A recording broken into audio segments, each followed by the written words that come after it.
একটা কোটেশন কোথাও আমি পড়েছিলাম যে আমি জানি যে আমার হাতে কত টাকা আছে, কিন্তু আমি জানি না যে আমার হাতে কতটা সময় আছে।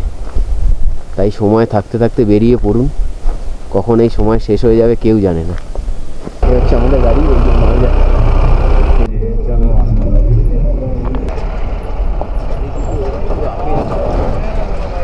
এই যে লিফট নিয়ে ঘুরছে, তো অভিজ্ঞতা বল কেমন লাগে?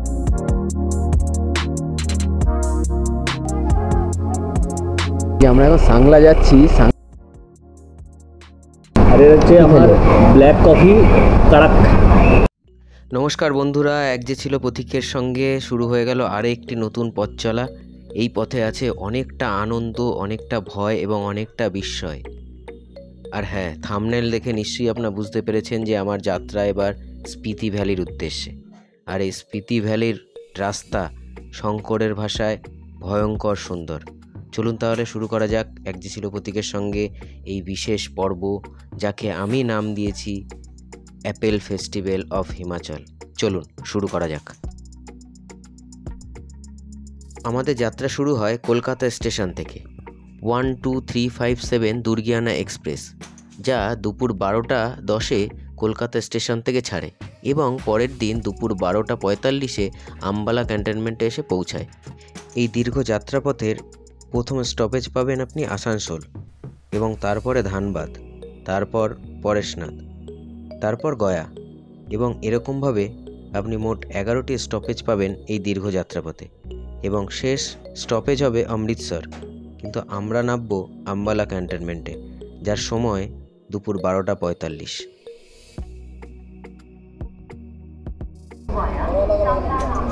এটা হচ্ছে পণ্ডিত দীনদয়াল উপাধ্যায় প্ল্যাটফর্ম, যেটা আগে ছিল মোগলসরাই, এখন আপনার হয়েছে পণ্ডিত দীনদয়াল উপাধ্যায় প্ল্যাটফর্ম। এটা এখন হচ্ছে রাত 9:21। এখন দাঁড়ালো এখানে 10 মিনিটের একটা হল্ট আছে।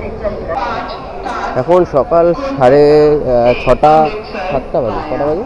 7টা, পুরো 7টা বাজে। এখন আমাদের গাড়ি এসে পৌঁছালো এই বারেলি প্ল্যাটফর্মে। এখানে 2 মিনিটের একটি হল্ট আছে।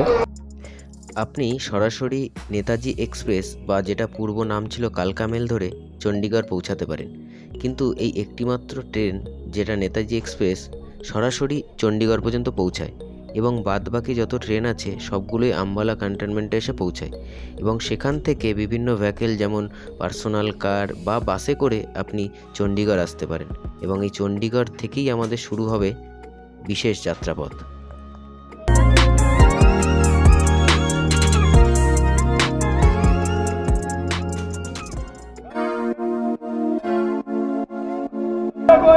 गरमा गरम ले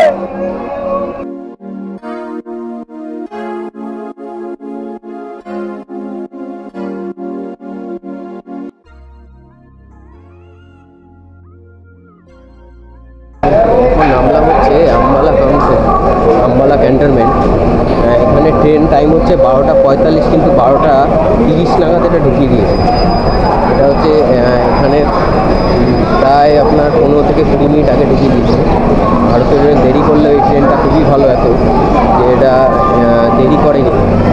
এবার এখান থেকে এটা কি হচ্ছে, বাইরে যাচ্ছে। এই বাইরে থেকে ওখান থেকে দেখতে হবে, এখান থেকেই ট্রেন ধরবো। ট্রেন ধরার পর এখান থেকে যাব হচ্ছে চণ্ডীগড় পর্যন্ত। এখানে টিকিট কাউন্টারটা কোথায় আছে এটা খুঁজে আসে। ওই প্ল্যাটফর্ম আমাদের ট্রেন দিয়েছিল। এবার এখান থেকে টিকিট কাউন্টারটা কোথায় আছে দেখতে হবে। এখানটায় যেটা ব্যাপার হচ্ছে সেটা শুনলাম, এখানে 1টার সময় এবার চণ্ডীগড় পর্যন্ত একটা ট্রেন আছে। দুপুর 1:40 আম্বালা ক্যান্টনমেন্ট থেকে চণ্ডীগড়ের জন্য ট্রেন পেয়ে যাবেন, যা সময় লাগবে চণ্ডীগড় পর্যন্ত 2.5 ঘন্টা, এবং ভাড়া পড়বে 20 টাকা।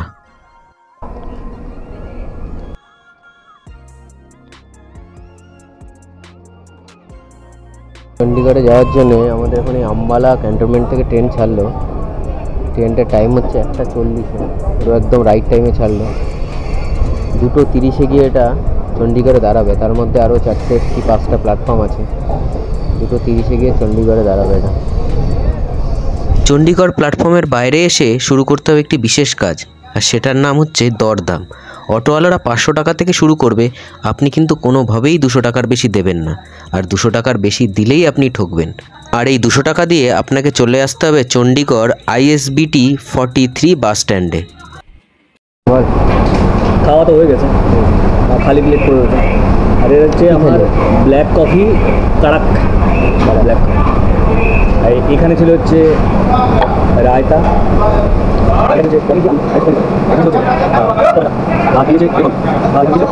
আর এইটা দিয়েছিল, এটা হচ্ছে এই যে এখন দেখা যাচ্ছে, এই যে বাঁধাকপি রান্না করে না, কাঁচা কাঁচা ছাগল লাগছিল খাচ্ছিলাম, শশা দিয়ে বাঁধাকপি দিয়েছে। আমার এখন একটু মুখটা ভালো লাগছে, কারণ দেখা যাচ্ছে না, বোঝা যাচ্ছে না, এগুলো বোঝা যাচ্ছে সুন্দর। হ্যাঁ এই চিয়ার্স। হ্যাঁ, নমস্কার বন্ধুরা, এখন আমি রয়েছি এই চণ্ডীগড় বাস স্ট্যান্ডে 43 সেক্টর 43। এখন বাজে হচ্ছে বিকেল 5:25, আর এখান থেকে বাস হচ্ছে আমার রিকংপিওর জন্য। আমি নামবো হচ্ছে কারছাম। এখান থেকে বাসের ভাড়া নিল, যেহেতু একটু ডিলাক্স বাস ছিল সেহেতু বাসের ভাড়া নিল হচ্ছে 970 টাকা করে। আর সকাল 5টা কি 5:30টায় বাসটা পৌঁছাবে, ঠিক আছে। এখান থেকে জার্নি সারা রাতের জার্নি। আর এখানে হোটেলে কিছু খাওয়া দাওয়া করলাম। আর আপনারা যদি এখানে আসেন এবং যদি বাসের জন্য টিকিট কাটেন, তাহলে আপনি 28-29 নম্বর কাউন্টারে চলে যাবেন এবং সেখান থেকে বাসের টিকিট পেয়ে যাবেন। চণ্ডীগড়, রিকংপিও, সিমলা, আপনার কাসোলি এদিকে যাওয়ার জন্য 27, 28, 29 এই নাম্বারগুলি, ওখানে এই নাম্বারগুলি কাউন্টারে ওখানে টিকিট পাওয়া যায়। এই হচ্ছে bus stand, total bus stand এটা। আর 28, 29, 30 কাউন্টারটা এখানে। আমি অনলাইনেই টিকিট কেটেছি, আপনারাও অনলাইনে কাটতে পারেন। এখানে বলে রাখি, অনেক ঘন্টা জার্নি করে আমার এখানে আসা, সেই কলকাতা থেকে চণ্ডীগড়। কলকাতা থেকে চণ্ডীগড়ের প্রায় দূরত্ব হচ্ছে তোমার ট্রেনের যদি আনুমানিক ধরা হয় তাহলে 1585 কি 1550 মতো এরকম জার্নি, অনেকটাই জার্নি। এবং সবথেকে ভালো জার্নি হচ্ছে যেটা দেখলাম, দুর্গিয়ানা এক্সপ্রেস আমার ট্রেনটা ছিল, এটা অসাধারণ জার্নি, পুরো একদম টাইমে, বিফোর টাইমে এখানে পৌঁছে দিয়েছিল। সম্ভবত বাস চলে এসছে, আমার বাস হচ্ছে 5:50। চলো দেখি বাসটার কীরকম অবস্থা আর কেমন কি। এখানে বলে রাখি, বাসে ওঠার আগে একটি ছোট ব্যাগে আপনার প্রয়োজনীয় ওষুধপত্র, জলের বোতল, খাবার দাবার আপনার কাছাকাছি রাখুন। বাসে আপনি ডিনার করার জন্য সিমলাতে একটি হল্ট পাবেন এবং 2-3 ঘন্টা পরে পরেই আপনি চা, জলখাবার এসবের জন্য হল্ট পাবেন। তাই চিন্তা নেই, আপনি রাত্রেবেলা আরামসে ঘুমিয়ে সকালবেলার এই দৃশ্য উপভোগ করুন।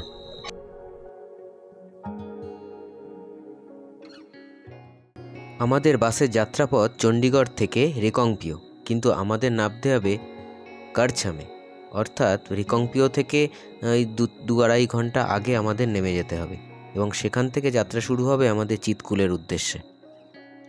রিকংপিওগামী বাস আপনাকে সকাল 7টা থেকে 7:30টায় কারছামে নামিয়ে দেবে এবং সেখানে ওয়েট করতে হবে কারছাম থেকে চিৎকুল যাওয়ার বাসে, এবং সেই বাসের সময় সকাল 10টা। আপনি বাস নিতে পারেন এবং আমরা যেটা করেছিলাম, লিফট নিয়ে আমরা সাংলা পর্যন্ত পৌঁছে গিয়েছিলাম। কারছাম থেকে সাংলা ভ্যালি হয়ে আপনাকে রাকসাম চিৎকুলে পৌঁছাতে হবে। এই রাস্তার প্রাকৃতিক সৌন্দর্য যতটাই সুন্দর ততটাই ভয়ঙ্কর।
সাংলা যাচ্ছি। সাংলা যাওয়ার পথে একটা অসাধারণ, এই যে গাড়ি আমাদের, হ্যাঁ ওই যে ভাইয়া একটু ছবি টবি তুলছে, তা একটা অসাধারণ জায়গা দেখে এখানটায় দাঁড়ালাম। এদিকের একটু দেখুন কি সুন্দর অসাধারণ, ওইদিকে নদীটা দেখা যাচ্ছে আর এই পাশটা পুরোটাই পাহাড়। একটা অসাধারণ জায়গা, যে নিচে নদী রয়েছে, নিচে এখানে নদী রয়েছে আর এখান থেকে পুরো পাহাড়টাই দেখা যাচ্ছে। একটা অসাধারণ জায়গা, চুল ফুল পুরো ঘেটে গেছে, বৃষ্টি হচ্ছিল একটু আগে। এই যে ভাইয়া আয়, হ্যাঁ এই যে আমাদের গাড়ি, এই হচ্ছে আমাদের গাড়ি। এই যে মাল যাচ্ছে, এই গাড়িতে মাল যাচ্ছে, সেই গাড়িতে উঠে পড়েছি। ওর হচ্ছে কাণ্ডটাই আলাদা, ওর কাণ্ড আলাদা। ওই পাথর ছড়াচ্ছে রাস্তা বিপদে না পড়ে, বিপদে না পড়ে, ঠিক আছে। এই যে তুই প্রথমবার এই যে একটা লিফট নিয়েছে, প্রথমবার, আমি তো আগে লিফট নিয়ে অনেক ঘুরেছি, ভাই যে লিফট নিয়ে ঘুরছে, তো অভিজ্ঞতা বল কেমন লাগে? লিফট চাইলি অনেকক্ষণ ধরে দাঁড়ালি?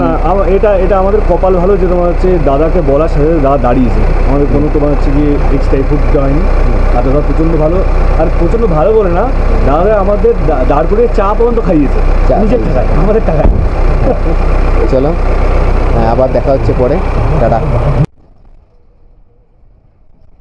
কারছামে নামার পর আমরা চিৎকুল যাওয়ার জন্যে বাসের জন্য অনেকক্ষণ অপেক্ষা করলাম, কিন্তু বাস না পাওয়ার জন্যে আমরা একটি আপেল ভর্তি গাড়িতে লিফট নিলাম।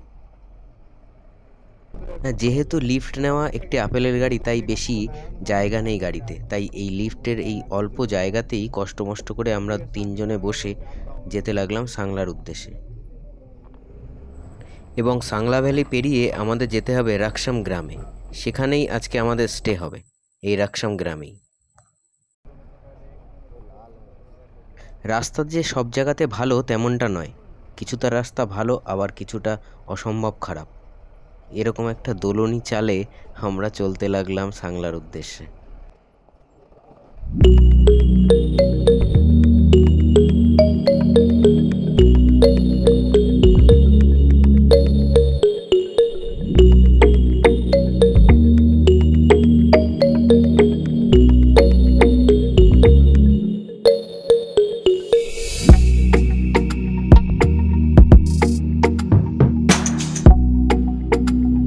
সাংলা ভ্যালি প্রবেশ করতেই আমরা দেখা পেলাম আপেলের গাছ ভর্তি সেই লাল টুসটুসে পাকা আপেল।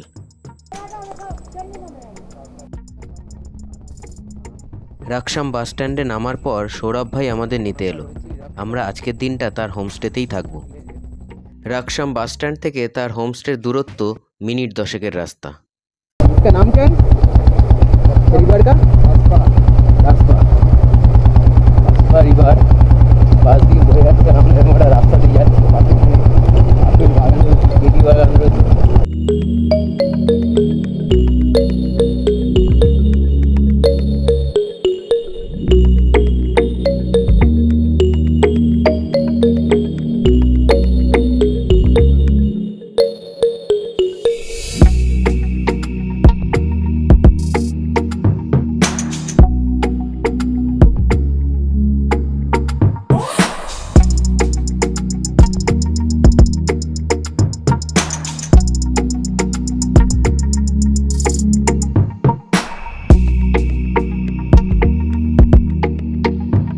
পূর্ব প্ল্যান অনুযায়ী আমরা আজকের দিনটা এই রাকসাম ভিলেজেই থাকব।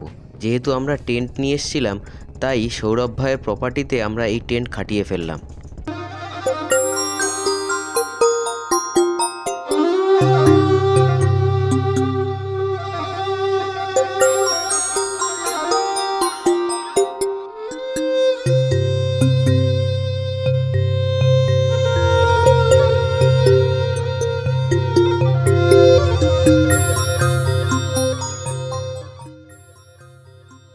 টেন্ট তো খাটিয়ে ফেললাম এবং সঙ্গে সঙ্গে শুরু হলো বাইরে প্রচুর পরিমাণে তুষারপাত।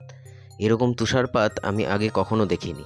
এই তুষারপাতের বিভিন্ন ভিডিও নিয়ে আমি চলে আসব আগামী পর্বে। ততক্ষণের জন্য টাটা।